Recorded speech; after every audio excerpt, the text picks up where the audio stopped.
could not turn the air conditioning on yesterday, so we sat in here in some warmth. Apparently somebody discovered how to turn the air conditioning on. At least up here, it's chilly. I don't know how you all are feeling, but the blowers are blowing.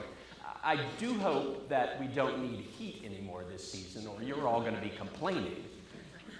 But that'll probably happen anyway, so I appreciate whoever managed to get the wind of the Spirit moving in this place. Would you pray for me and with me as I speak words of prayer? Loving God, may the words of my mouth and the meditations of our hearts be acceptable in your sight. For you are the source of our strength, you are the rock of our redemption, you are the fountain of love and the foundation of life. Amen. Here is a hymn that I've always loved. The text is by the late Fred Kahn. Fred was a British-Dutch Reformed pastor. Discovered his gift for writing hymn texts after retirement. There is hope. The tune is by John Nesbeck. Nesbeck was a musicologist, a church musician, born in Warren, Ohio. He taught music theory at the Ohio State University and then operated the University Music House on High Street in Columbus for many years. He died in 1987 at the all too early age of 58. The tune is called Acceptance, and the words are generally known by the first line, help us accept each other. It goes like this. Help us accept each other as Christ accepted us. Teach us as sister, brother, each person to embrace. Be present, Lord, among us, and bring us to believe. We are ourselves accepted and meant to love and live.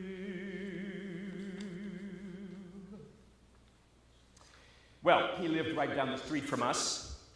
He was a dyed-in-the-wool Yankees fan, dwelling in the middle of a community of folk dedicated living and dying with the Cleveland Indians.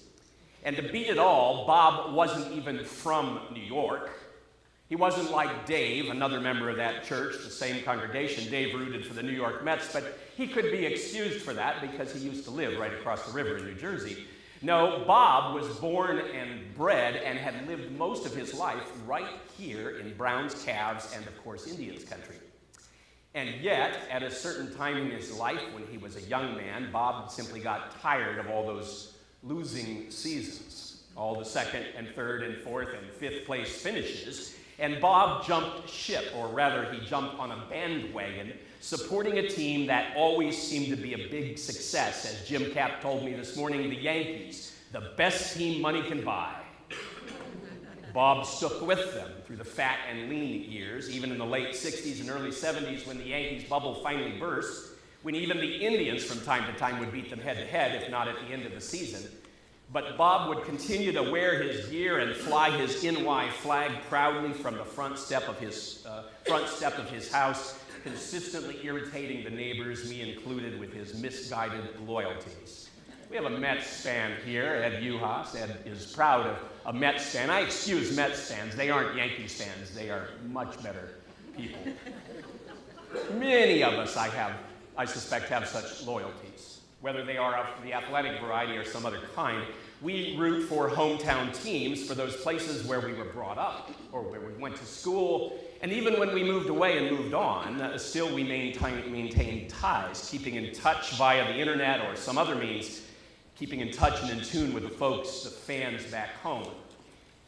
And because we maintain these long-held loyalties, you and I, we are also prone to root against other teams. We're prone to hold on to hatred, as it were, for those schools or towns that regularly beat up on us, the ones that routinely made us look silly or slow. I have a book somewhere on my shelves that's entitled To Hate Like This Is a Beautiful Thing. It describes the writer's experience of being a University of North Carolina fan in the midst of Duke country. Those two schools are 5 miles apart. I have 2 sweatshirts in my closet in Parma Heights, a Duke sweatshirt and a UNC sweatshirt. They don't fight, but believe me, fans do. In fact, when we lived in Canton for a time, and my children attended the Canton City schools, it was difficult for me as a North Canton boy to let go of my old loyalties and to cheer as loudly for the McKinley Bulldogs as I used to cheer against them. My nephew and niece, in fact, are graduates of Jackson High School in Stark County. Jackson was one of our old nemeses in the Federal League. I simply couldn't bring myself to stand up at their graduation ceremonies both times when they played the Polar Bear alma mater. And by the way, Jim Cap, I know the alternative lyrics to the Michigan Fight song, but I'm not going to sing them here, especially after that wonderful children's message. Thank you for that. We hate the Steelers. We hate the Yankees.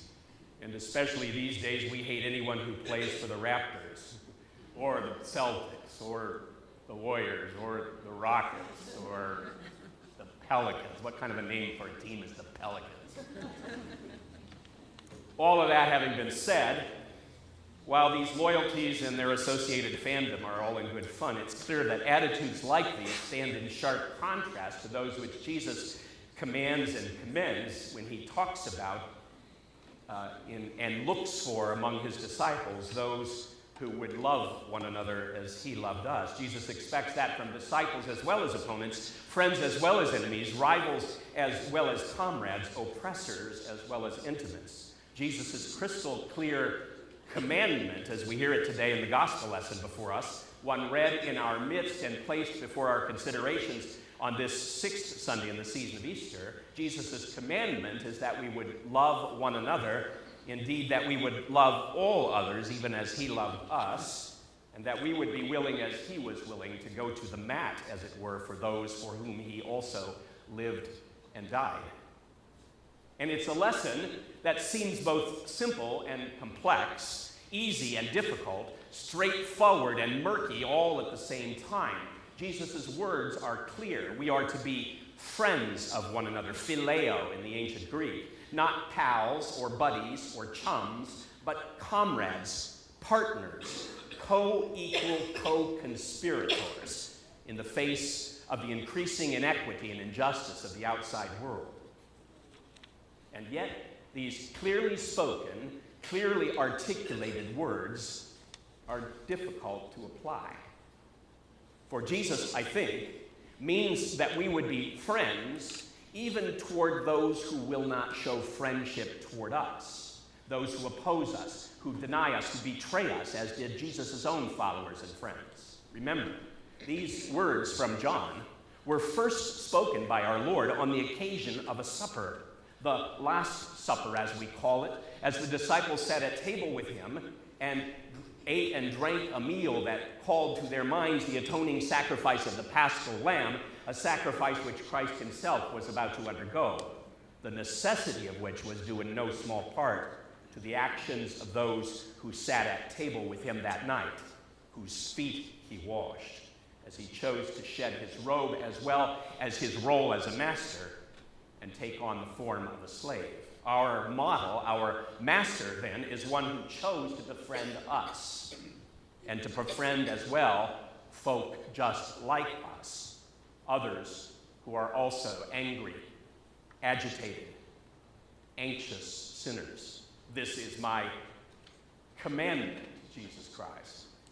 His voice ringing out across the ages, sounding and resounding in our own space and time. This is my commandment, that you love one another as I have loved you. Here in the words of 1 John is a commandment that truly is burdensome. For surely Jesus doesn't mean that we should love the Yankees fan across the street, or the Steelers fan down the block, or the Raptors fans on our TV screens who ridicule our beloved players, LeBron, Caleb, J.R. Swish, and all the rest. Did you see that game last night? I gave up at halftime because they were up a lot, and I was sleepy, so I went to bed. I got up. Well, I checked my iPad a few minutes later. They were still ahead. It was well into the third quarter. I thought, we got this. Fell asleep like a baby. Woke up about 2 o'clock and decided to check and see what had happened. Looked at my phone. For those of you who don't know, I'm going to spoil it. LeBron hit a shot right at the buzzer. I watched it at 2 o'clock in the morning on my phone for about 20 minutes. Couldn't believe it any time I saw it. Surely Jesus isn't calling us to love Donald Trump or Dennis Kucinich.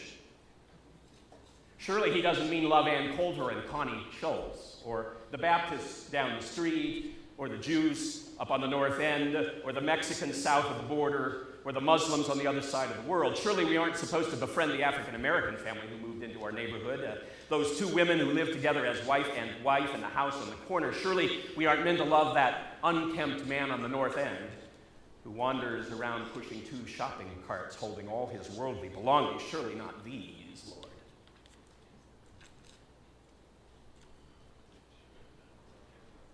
When I was a college chaplain, says Will Willen, I would sometimes have students come to me who were perplexed about some aspects of Christian faith. How could they be a Christian, they would ask, if you had to believe in miracles or if you had to affirm the virginal conception of Jesus? I love intellectual challenges, so I would often engage them in an argument, attempt to win them over to the Christian way of thinking about things. And we would have some great discussions. But then it finally dawned on me, being a Christian is more than a way of thinking about things. Christianity is a way of living, a matter of following Jesus rather than simply thinking about Jesus. It's a little, I suppose, like being the fan of a particular football team, one that seems to lose all the time and doesn't show any signs of ever winning in the future. If you're a fan, though, you root not because you think it's the right thing to do, because you know in your heart that it's right.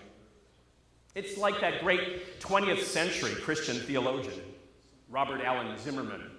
You know him as Bob Dylan. He used to say, you got to serve somebody. You may be an ambassador in England or France. You may like to gamble. You might like to dance. You may be the heavyweight champion of the world. You may be a socialite with a long string of pearls. You may be a state trooper. You might be a young Turk. You may be the head of some big TV network. You may be rich or poor. You may be blind or lame. You may be living in a country under another name. You may be a construction worker working on a home. I sound like Bob Dylan, don't I? You may be living in a mansion. You might live in a dome. You might own guns. You might even own tanks. You might be somebody's landlord. You might own banks. You may be a preacher with your spiritual pride. You may be a city councilman taking bribes on the side. You may be working in a barber shop. You may know how to cut hair. You may be somebody's mistress. You may be somebody's heir, but you're going to have to serve somebody. Yes, indeed. You're going to have to serve somebody. It may be the devil, or it may be the Lord, but you're going to have to serve somebody. And serve, to take orders from someone, indeed to follow a master's command, is by definition to disregard those of another. And so this one whom we so glibly call Lord, and remember in the ancient world the word Lord, kurios, to say that word was an act of sedition, was to say that since Jesus is Lord, Kaiser, Caesar, is not. This one whom we call Lord has called us into a life and a lifestyle countercultural to that of the world around us, a world filled with folk for whom Jesus also lived and died. To follow this one's commandment, then, to love others as he has loved us, to befriend others as he has already befriended us, is an act not of the mind, but of the heart and the will, a will and a heart transformed by the grace of God. John Wesley, our spiritual forebear, put the matter in this way in his sermon on the Catholic spirit, writing to early Methodists who disagreed with his style. Wesley asks, though we cannot think alike, may we not love alike? May we be of one heart, even though we are not of one opinion? Without a doubt, we may. In this, all children of God may unite, even though they retain these smaller differences. These remaining as they are, we help one another to increase in love and in good works. Teach us, O Lord, your lessons, that in our daily lives we struggle to be human, to search for hope and faith. Teach us to care for people, for all, not just for some, to love them as we find them or as they may become. Let your acceptance change us so that we may be moved in living situations to do the truth in love. to practice your acceptance until we know by heart the table of forgiveness and laughter's healing art. Lord, for today's encounters with all who are in need, who hunger for acceptance, for righteousness and bread, we need new eyes for seeing, new hands for holding on. Renew us with your Spirit. Lord, free us. Make us one.